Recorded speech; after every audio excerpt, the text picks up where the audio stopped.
আজ সকালটা শুরু করলাম প্রভু যিশুর নাম নিয়ে। জয় যিশু এবং সকলকে গুড মর্নিং জানাই। দেখো আজ সকাল সকাল কত বৃষ্টি হচ্ছে এবং এখন আমার মেয়ে স্কুল যাবে, ছেলে ইউনিভার্সিটিতে যাবে। তো মেয়েকে আজ পাঠাতাম না, কিন্তু এক্সাম রয়েছে, ওর জন্য মেয়েকে নিয়ে স্কুলে দিতে যাচ্ছি।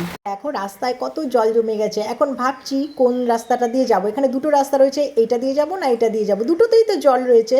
তাহলে আমি থাক একটা যে কোনো একটা রাস্তা দিয়েই চলে যাই। তাই জলের মধ্যে দিয়েই যাচ্ছি আমরা। হ্যাঁ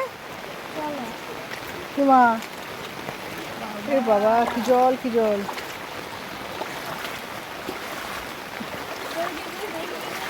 স্কুল থেকে অবশ্য আমার বাড়ি অনেকটাই কাছে, তাই আমরা হেঁটেই স্কুলে যাই। ওই যে মেয়েকে নিয়ে স্কুলে যাচ্ছি, হেঁটেই যাচ্ছি। এখানটা অবশ্য জলটা একটু কম রয়েছে, এই যে আমরা যাচ্ছি। আর এখানে আমাদের চেতনা চার্চটা রয়েছে, চার্চের ভেতরেও অনেক জল জমে গেছে। ওই মাঠটা, চার্চের যে মাঠটা রয়েছে, মাঠেও দেখো প্রচুর জল জমে গেছে। আমি স্কুলের কাছে চলে এসেছি। এই গেটটা বন্ধ রয়েছে, এটা আমাদের পাড়ার ভেতরের গেটটাই। এই গেটটা বন্ধ রয়েছে।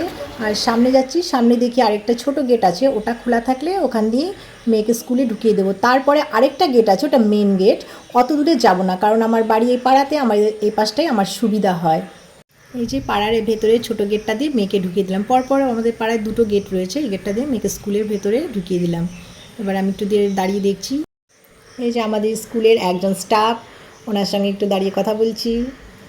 এই যে এখন আমি মেয়েকে স্কুলে দিয়ে বাড়ি ফিরছি। ফেরার পথে একটু চেতনা চার্চে যে গুহাটা রয়েছে মামারিয়ার, সেখানে একটু গেলাম, মামারিয়ার কাছে একটু প্রার্থনা করলাম।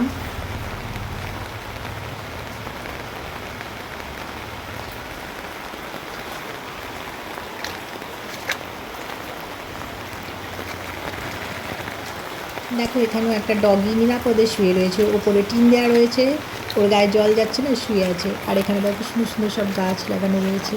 দেখো মাঠে কত জল, চেতনা মাঠে।